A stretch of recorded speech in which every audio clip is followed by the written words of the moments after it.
The shootings get worse, the debate remains largely the same.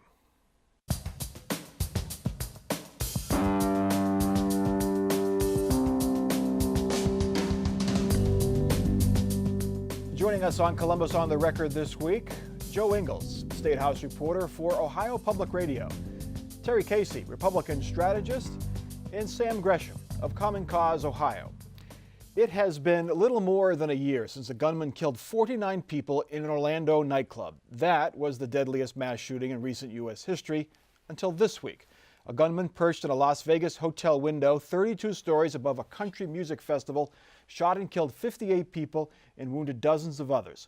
The automatic gunfire lasted about 10 minutes. Music fans ran to escape or dove for cover.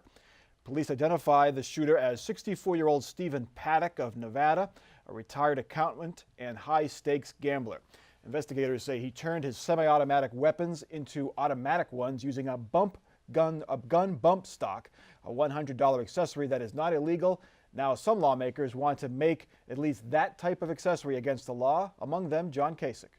So just to be specific, would you support outlawing these bump stocks? Oh, yeah. Okay. Of course. I mean, would you take action in your state to outlaw them? I don't know if I can pass it. I don't know. Okay. And I don't know exactly what everything is in Ohio, but you yes. put your political will on the line to do it. Yeah, of course. I mean, this makes a lot of sense to get rid of this. Nobody wants that. And I think, but we have to do it not in an atmosphere where we're just operating one side. There has to be some common agreement that we're not after taking away people's Second Amendment rights. No. If you don't do it together, I don't think it gets done. And the Second Amendment. Terry Casey, he says there has to be common agreement, but there is common agreement on background checks for gun shows. There's common agreement for preventing people with mental illness from getting guns, and there's common agreement for barring gun purchases by folks on the no-fly list. Is it a lack of common agreement or a lack of political will that's keeping gun control or gun safety from moving forward? Well, if there's any progress this week, the NRA said, yeah, do away with those bump stock, however that kind of thing works. And in America, I think since the 1930s, machine guns have been illegal. And I read somewhere that what that guy did in modifying that weapon to make it an automatic. It was a machine gun.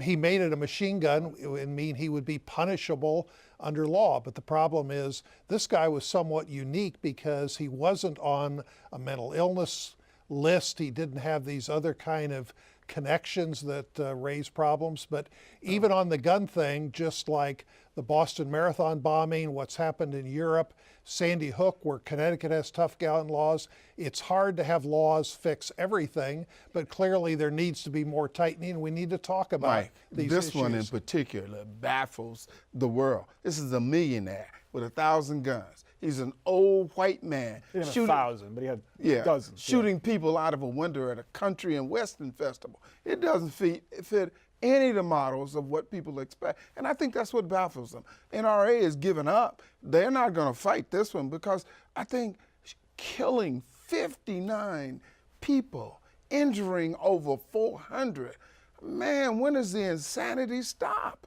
Is that what the difference is here, Joe, in this shooting that has caused some movement on gun control from the hard right? Is it the number of people killed? Is it the fact that it was on video? The fact that you could hear the machine guns on video? It's all of the above. Yeah. And I think some of it has to do with public fatigue. I mean, people are sick of having these mass shootings, and all of a sudden you see people saying thoughts and prayers and that sort of thing, but nothing changes, nothing gets done, and then there's another shooting. And there's, I'm not sure that we look at these polls and they tell us what people supposedly think about guns. We don't really know, but like Terry said, there hasn't been a real dialogue either to find out. But I think there is a frustration among the public that it keeps happening, and it appears that not a whole lot's being done. And another aspect, like today's New York Times had a very good graphic that noted the 58 killed out there, not counting the guy that shot himself. It would take 28 days for 58 people to be killed in Chicago. What goes on in Chicago, what goes on in Columbus, it's clearly bad. How do you solve it? Because legislation could do some things, but a lot of the other ones involved either potential overseas terrorism related, or you've got mental illness, and this guy wasn't on either list. But Terry, you say that. No other country in the industrial age or industrial developed country has these types of incidences where people go out and do that. Yeah, you may have a terrorist, but you don't have domestic problems the way we do. That's a bigger sociological issue to. Well, it's the number of guns. I mean, that's the common denominator. Well, there are 300 million, and also even if you outlawed all rifles, that kind of thing, the number like at Virginia Tech, that shooter did it with 2 pistols. So it's But Terry, that's, hard to outlaw everything. you're letting that go. Too many guns, just too many guns. And when people have these many guns, something is going to happen. They're going to, and what people don't deal with, handguns create more suicides than anything else. People just too many guns. Why did this guy need 40-some weapons? Why did he need that many?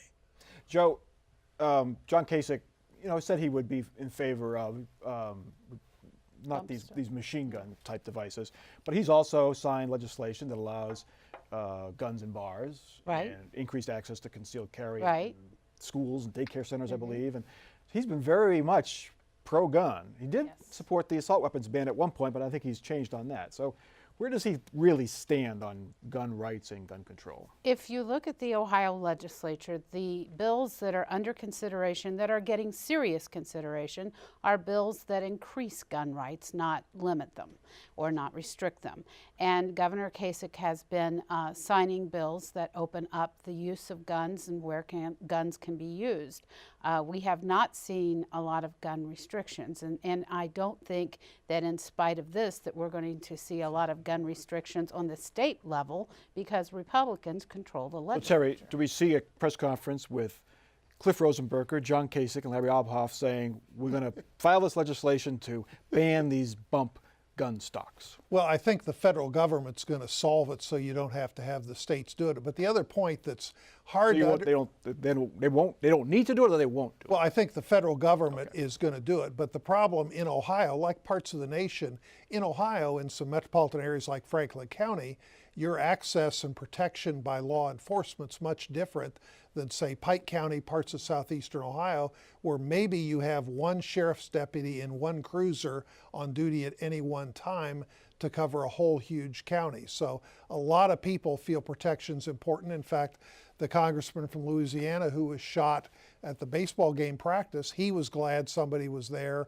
with a weapon to They were return police fire. officers who normally do have weapons. Right. But this is all part of the debate. And there's New York Times also today had a very good story on the polarization in America, because some people don't understand why people care about gun rights, and there's other people that view it as important. Well, it's not that many people that really care about gun rights. Well, It's 54% say that the people should be allowed to carry a gun. Yeah, but they don't mean the proliferation of everybody have 20 guns. Now, you talk about stopping bump stop, but the Congress has in the weeds a silencer piece of legislation that is going to let people have silencers on their weapons.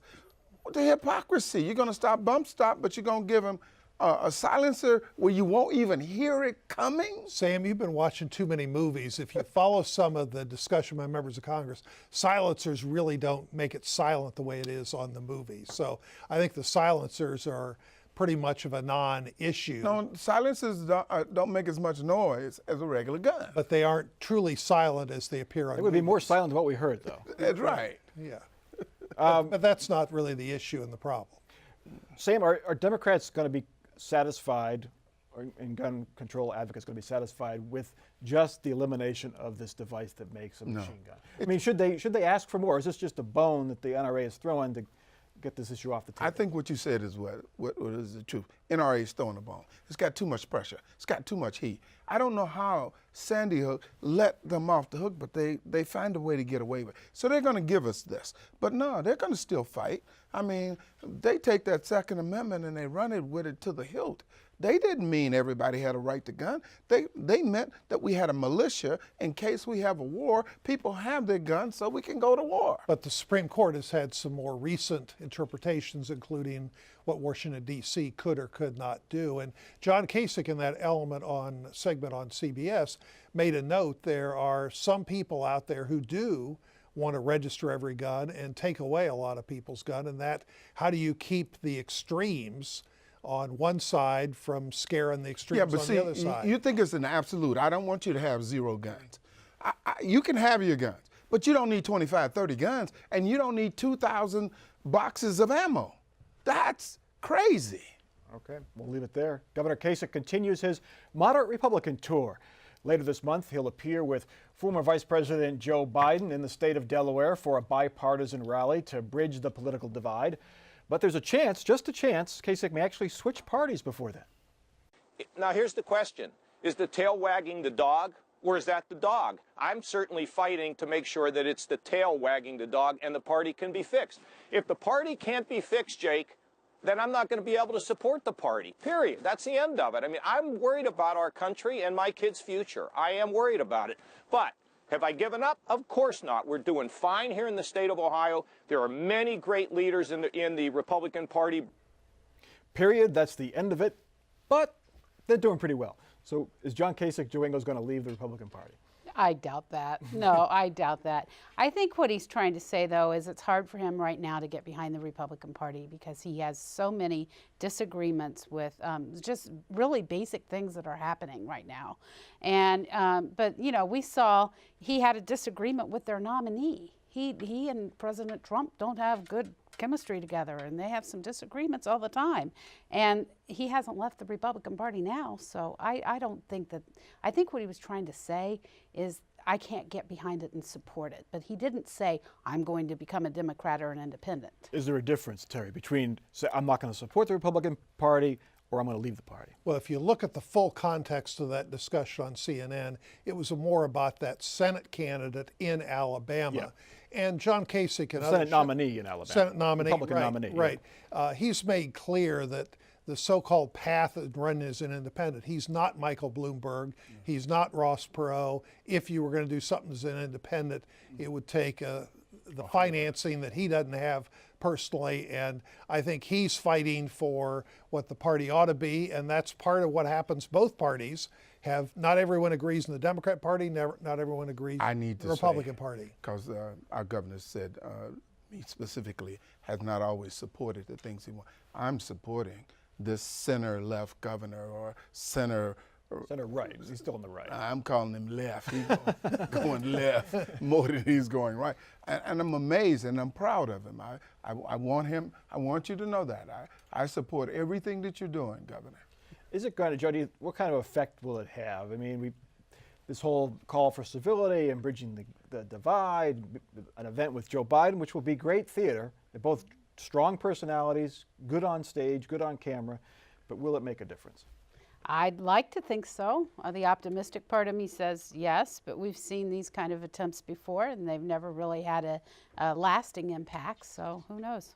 I think the one thing that you get out of it, and I'm glad he's saying it, he illustrates that there's a possibility. The polarization that's occurred ever since 2010 has had no presentation of the possibility. I really appreciate the governor for doing that. It shows opportunity. And I'd like to give a little history lesson.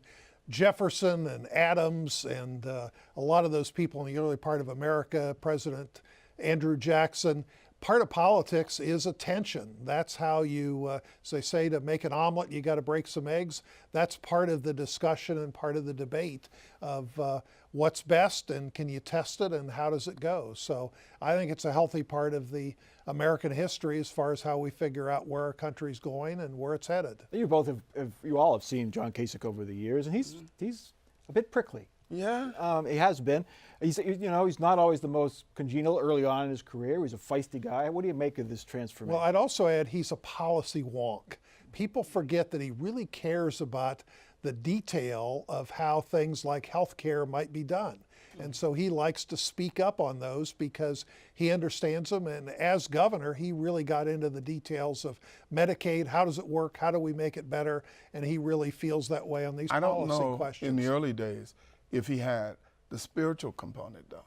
He didn't talk about it as much in the early That days. was more after his parents were killed by the drunk driver that he had to, how did he grapple with that? That's partly how he had that discovery more in that path from the original Catholic boy who maybe wanted to be a priest at one time till how he evolved later on.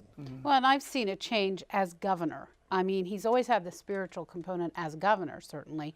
But, you know, he started out, I've got the bus, I'm going to run you over. There was a certain tone that came with that. And now we see him talking about the big tent, and we're all going to get together and we're going to talk about things and bipartisanship. Now, whether that actually plays out is another thing, because we see at the State House a lot of legislation that basically has maybe one Democrat on it, and it passes by Republican votes. So. All right. One of the reasons for that is the gerrymandering. The U.S. Supreme Court this week heard a gerrymandering case that could affect Ohio. The case challenges Wisconsin's congressional map making. Like in Ohio, Wisconsin Republicans creatively drew congressional districts to favor their candidates. In Ohio, the GOP gerrymandered districts to give them an almost impenetrable control of the state's 16 congressional seats. The result, uncompetitive races in the general election where the Republican candidate or the Democratic candidate is virtually assured of winning.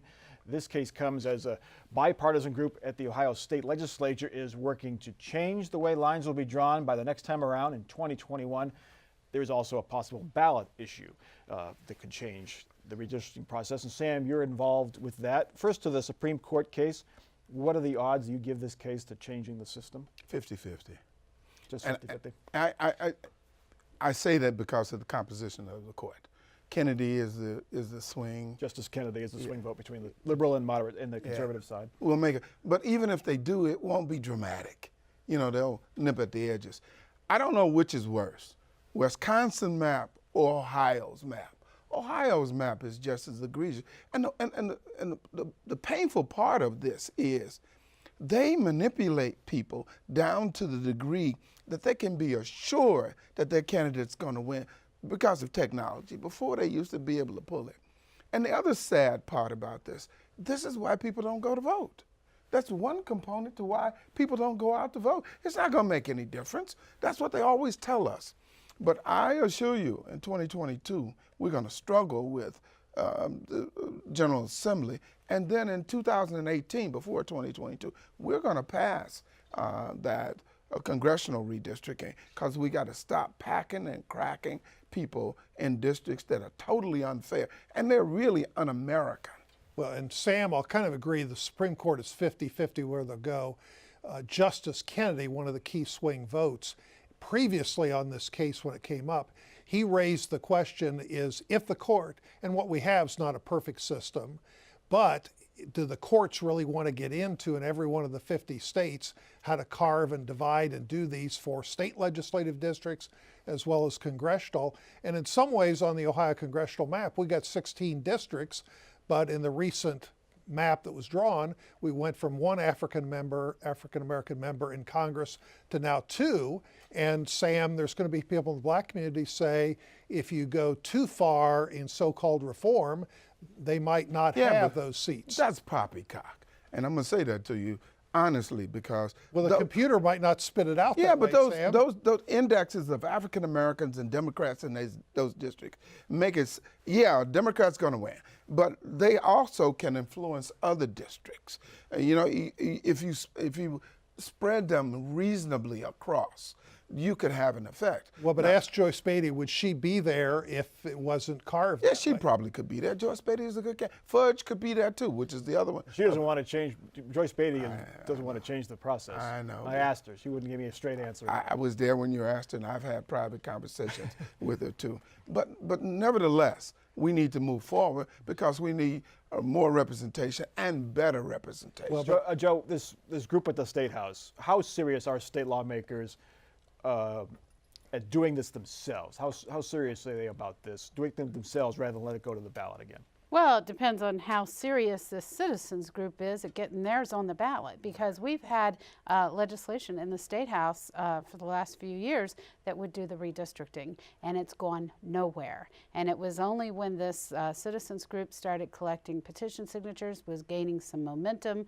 it looked like this could get on the ballot, then all of a sudden we've got the group you're talking about coming forward, the little board that's going to work on this issue. So I think that's the big thing. They have to be pushed in order to do this. Sam, are you willing to compromise with this group to come to an agreement to to avoid a ballot issue and just or avoid the fight and get it right to the ballot? I'm not sure if we're ready to do that right now because all the other compromises that we have attempted to develop were aborted, and even when they didn't oppose us in 2015 when we passed it, they didn't State support. legislative and Yeah, they didn't support us. It was through a process of benign neglect, and they were hoping the whole thing would go down, and it didn't go down. For the record, 70% of the people who voted in 2015 supported this idea. I think we're right that they are being motivated by the petitions that we're out there accumulating and doing and pushing them. That was true from 2005 on. We did reform. So is it going to happen, Terry, do you think? Well, something might happen to do some reform, but remember, when you've got only 16 congressional districts, you can't have every district being equally competitive politically, being compact, and having all the other things, including protecting African American seats. You can't do it in any way. No computer is that good. We got to our last topic. New claims by the supporters of Issue 2 are causing controversy and making an already confusing ballot measure even more so. Supporters of the Ohio Drug Price Relief Act are running ads promising the lowest known prices on prescription drugs and promising a $400 million tax cut. But taxes are not a part of the ballot language. Issue 2 would require state agencies to negotiate lower drug prices to match the federal VA. Joe Ingles, are we going to get a tax cut if this passes? I wouldn't hold my breath on it because it's not written in the language of Issue 2 that there's a tax cut. Now, the reason they're saying that is they're projecting that this would, if it passes, it would save $400 million a year. And there's also a piece of legislation that they're putting out at the State House, which may or may not pass, by the way. And that would funnel the money the $400 million, if there is that savings, it would put it back into savings for drugs for seniors and veterans. But, you know, having this tax cut, this is nowhere in any of this formula. So they're basically saying, we've saved $400 million, we're going to take that money and give everyone a tax cut. That's what They're saying, but that's not what the language says. But that's not logical because we've had benefits accrued to state government and it hasn't trickled down to the people for a tax cut. This won't happen. I think this issue is, again, it's a clear illustration of hypocrisy and lying. How people could just wholesale lie and manufacture issues that have not even germane to the ballot whatsoever. You know, if we could get two things, we could get the money out of politics and we can draw straight lines, maybe we'd get good government. Well, but Sam and I'm involved a little bit on the no side just recently, but before I got involved, I read some of the newspaper editorials, Plain Dealer, The Dispatch, Akron Paper, and it's pretty clear, as several have summarized, this is bad medicine because it doesn't really do what they say.